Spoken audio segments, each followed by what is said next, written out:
Okay तो चलिए students, आपने अभी जैसे डिस्कस कर रहे थे हम लोग तत्वों की स्थिति क्या रहेगी, डी ब्लॉक के तत्वों की स्थिति आवर्त सारणी में कहाँ इसे रखा गया है, कहाँ नहीं रखा गया। तो आपको पता है कि डी ब्लॉक तत्वों को संक्रमण तत्व क्यों है, उन्हें रखा गया है बीच में, किसके बीच में, एस और पी के, एस और पी के बीच में रखा गया है ना डी ब्लॉक तत्वों को।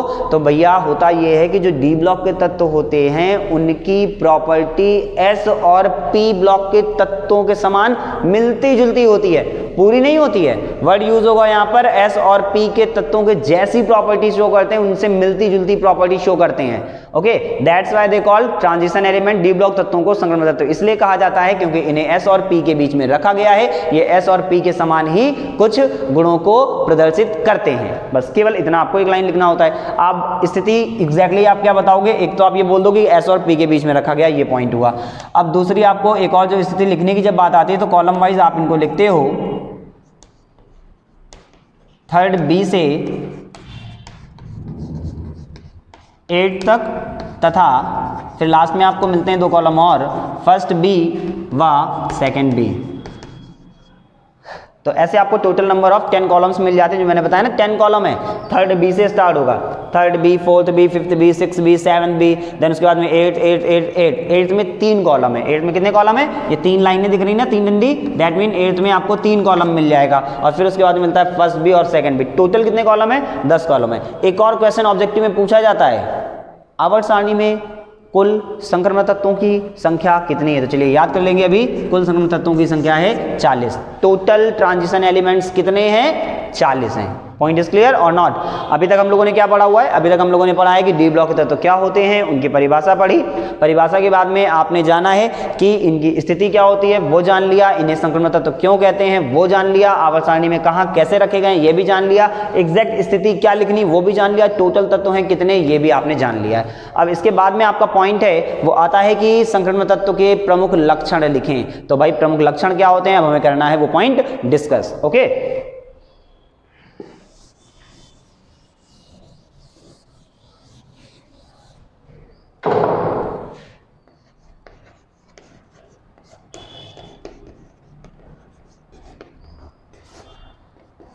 प्रमुख लक्षण।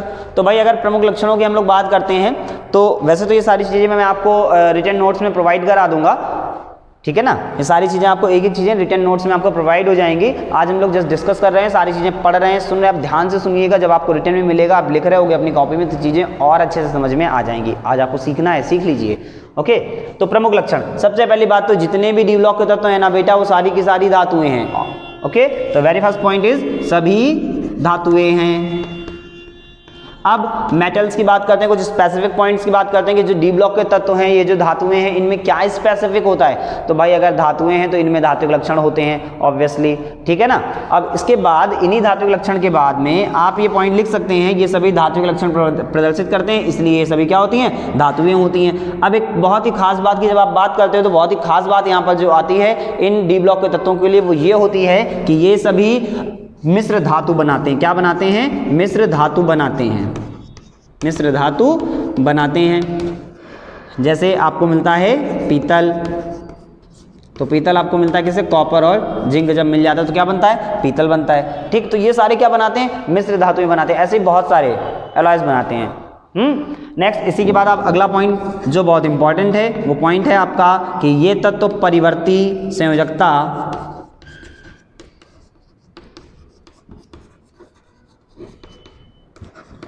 तथा परिवर्ती ऑक्सीकरण संख्या प्रदर्शित करते हैं।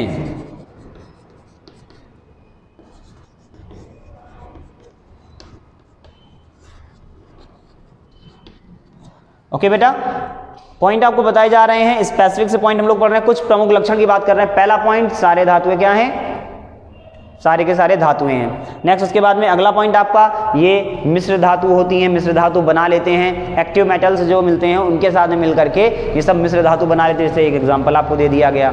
ओके, ये आपसे एग्जैक्टली जो क्वेश्चन आता है कि डी ब्लॉक तत्व से आप क्या समझते हैं, कोई प्रमुख 4 लक्षण लिखिए। तो 4 लक्षण पूछे जाते हैं, 2 नंबर का क्वेश्चन आता है, ऐसे ही आपको लिखना होगा। 3 प्रॉपर्टी आपने देखी, तीसरी वाली तो बहुत इंपॉर्टेंट है, उस पर स्पेसिफिक क्वेश्चन आता है कि जो डी ब्लॉक के तत्व हैं वो परिवर्ती संयोजकता क्यों प्रदर्शित करते हैं, परिवर्ती ऑक्सीकरण संख्या क्यों प्रदर्शित करते हैं। आप हमको एक टिप्पणी लिख करके दीजिए, ऐसे क्वेश्चन पूछते हैं। चलिए इन्हीं के बाद और देखते हैं, प्रमुख लक्षणों में कुछ और भी बहुत सारे लक्षण हैं वो भी देखते हैं।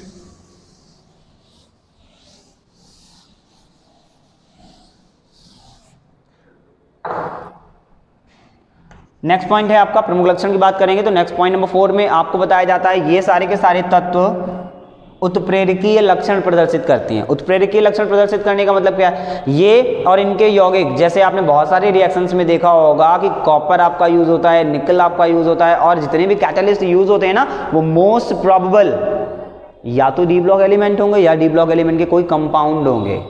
एफ ब्लॉक एलिमेंट भी यूज होते हैं but most probable D block elements रहते हैं। अब क्वेश्चन यहां से भी बनता है कि ये तत्व उत्प्रेरकीय लक्षण क्यों प्रदर्शित करते हैं, सीखेंगे, जानेंगे, 2-2 नंबर के क्वेश्चन पूछे जाते हैं सब। फिलहाल के लिए आपका प्रमुख लक्षण में पॉइंट है ये सभी तत्व क्या प्रदर्शित करते हैं, उत्प्रेरकीय गुण।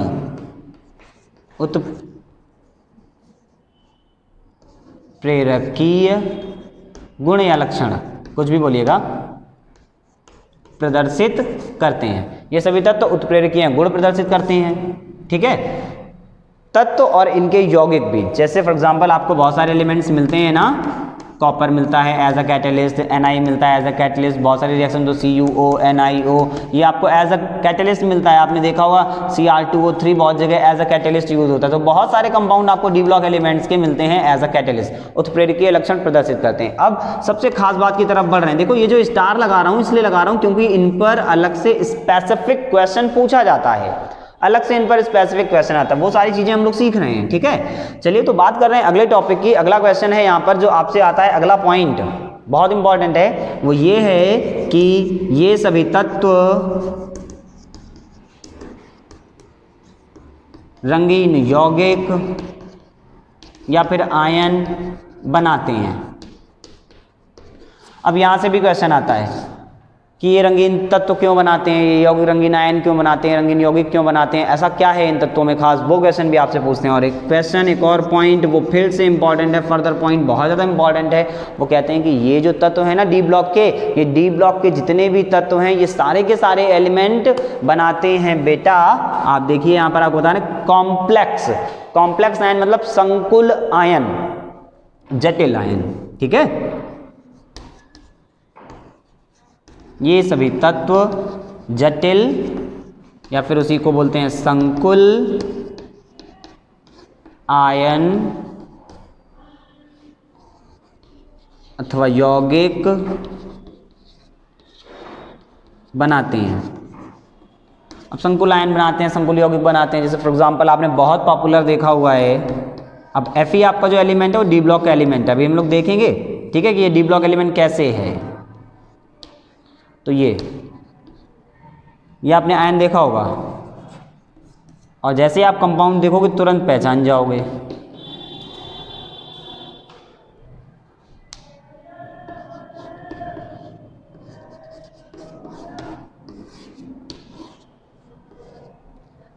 potassium ferrocyanide. What is the name of the compound? K4FeCN6 is the potassium ferrocyanide. तो ये potassium ferrocyanide है, ये उसी का संकुल आयन है। ये आपको एग्जांपल दिया गया संकुल आयन की। तो ऐसे आपसे 4 लक्षण पूछे जाते हैं कि भाई 4 लक्षण बताइए, कौन कौन से 4 लक्षण है, कोई भी प्रमुख लक्षण बता दीजिए। तो परिवर्ती संयोजकता प्रदर्शित करते हैं, परिवर्ती ऑक्सीकरण संख्या प्रदर्शित करते हैं, संकुल यौगिक बनाते हैं, संकुल आयन बनाते हैं, इसके बाद में उत्प्रेरकीय गुण होता है इनमें, और ये सभी धातुएं हैं, है ना। ये सारी चीज़ें आपने बताई हुई है, मिश्र धातु बनाते हैं। इसके अलावा भी बहुत सारे पॉइंट्स हैं, तो अभी थोड़े थोड़े हम लोगों ने पढ़ना स्टार्ट किया। जैसे इलेक्ट्रॉनिक विन्यास की बात करते हैं, तो भाई जब इलेक्ट्रॉनिक विन्यास की बात करोगे तो वो आपका सिंपल सा पॉइंट है। इलेक्ट्रॉनिक विन्यास इन सभी तत्वों के अंतिम इलेक्ट्रॉन n-1d उपकोष में प्रवेश करते हैं। n-1d उपकोष क्या है, कैसे प्रवेश करते हैं, क्या होता है इलेक्ट्रॉनिक विन्यास, ये सारी चीज़ें हम लोग अभी आगे जैसे जैसे टॉपिक में बढ़ते जाएंगे वहाँ पर सीखते जाएंगे।